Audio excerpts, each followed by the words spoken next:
Hello everybody, Assalamu alaikum. Respected viewers, guardians, my dear colleagues, and my beloved students, I have been welcoming you to watch my today's class. My dear students, I have prepared my today's lesson on non-finite verbs which are related to right form of verbs. My dear students, I'm going to finish my discussion on verb and its classifications. In my next class, inshallah, I'll discuss about right form of verbs in detail. I hope that you will be with me until the last part of the discussion, my dear students. Now, I am going to start off my today's session. Let me share the screen with you, my dear students. Okay, my dear students. At first, I want to show you the definition of non-finite verb. Let me show the definition. My dear students, here is the definition for you. Non-finite verb is a verb which is not limited by number, person of the subject and doesn't change its form according to tense. From the definition, we can say that we can't change a non-finite verb by number, person of the subject or according to tense. My dear students, in my first class, I discussed about finite verb. We can change a finite verb by number, person of the subject and according to tense. Let me show an example. Mitu doesn't like to drink. My dear learners, here like to is a non-finite verb. We cannot change like to by number, person of the subject or according to tense. That's why we have to call it a non-finite verb, my dear learners. Now we can see some notes of non-finite verbs. The first one is we can also call non-finite verb as infinite or infinitive verb. My dear learners, you can also call non-finite verb as infinite or infinitive verb. The second note is non-finite verbs are called verbals. My dear students, you can also call non-finite verbs as verbals. Now we will classify non-finite verbs. Non-finite verbs are of three types. They are given below for your understanding. The first one is infinitive, the second one is gerund, and the last one is participle. So my dear students, we can easily say that there are three types of non-finite verbs. Okay, my dear students, now I will show you the definition of infinitive and its functions. Here is the definition for you. An infinitive is a verb form that can function as noun, adjective, adverb or subject complement. From the definition, it can be said that, my dear students, an infinitive can be used as noun or adjective or adverb or subject complement in a sentence, my dear learners. Now we will see two notes. The first one is infinitive is not bounded by time.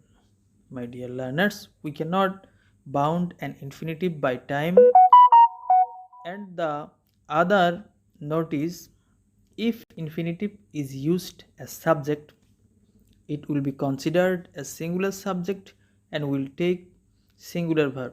My dear students, if infinitive is used as subject, we have to use a singular verb after infinitive, such as it is the competition to win. Here to win is an infinitive and to win acts as an adjective in the sentence. Now we will see another example, my dear students. My goal is to write.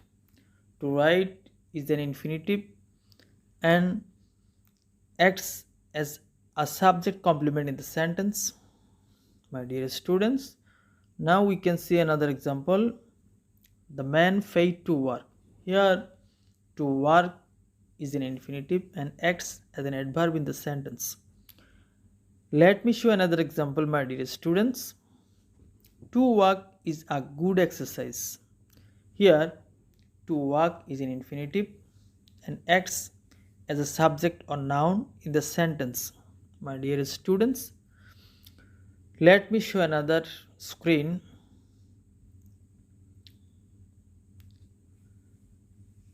We will discuss about gerund and its functions, my dear learners. A gerund is a noun formed from a verb. You should know that all gerunds end with ing. Here are some notes for you, my dear students. We can use a gerund as the subject, the complement, the object of a sentence, the object of preposition. So, from above discussion, we can say that, my dear students, we can use a gerund as the subject or as the complement or the object of a sentence or object of preposition in a sentence, my dear students. Let me give an example for you. Jumping is fun. Here, jumping is gerund and it acts as a noun in the sentence. Now I will give you another example. He liked skiing. My dear students, skiing here is gerund and it acts as an object in the sentence. My dear learners, now I am going to discuss about participle. At first, you should know the definition of participle. A participle is a verb form that can be used as an adjective to create verb tense or to create the passive voice. My dear students, here is a note for you. A participle looks like a verb but may have a different role in a sentence. From the note, my dear students, it can be said that a participle can play many roles in a sentence. You also know that participles are of three types. They are, the first one is present participle, the second one is first participle, and the rest one is perfect participle. My dear learners, now we will know about present participle. Here is the definition of present participle. Adding ing to the base form of a verb creates the present participle. My dear students, to make a present participle, we have to add ing with the base form of a verb and then it will be present participle. Here is an example for you, my dear students. The present participle of eat is eating. Eat is the base form of a verb. After adding ing, it is present participle. Note, present participle can function as an adjective and modify noun in a sentence. Here is an example for you, my dear students. The winning athlete gets a trophy. Here, winning is present participle and it modifies the noun athlete to complete the meaning of the sentence. That's why winning is present participle here, my dear students. Students, we can use present participle in present continuous tense, past continuous or future continuous tense. Now we will discuss about a participle, that is first participle, my dear students. Here is the definition of first participle for you. For regular verbs, adding ed to the base form creates the first participle. My dear students, with the regular verbs, if we add ed to the base form, then it will be first participle. My dear students, a note is given below for your better understanding. First participles formed from irregular verbs may have endings like en, t, d or n. My dear students, first participle can function an adjective that modify noun, such as he placed the cart flowers in the fort.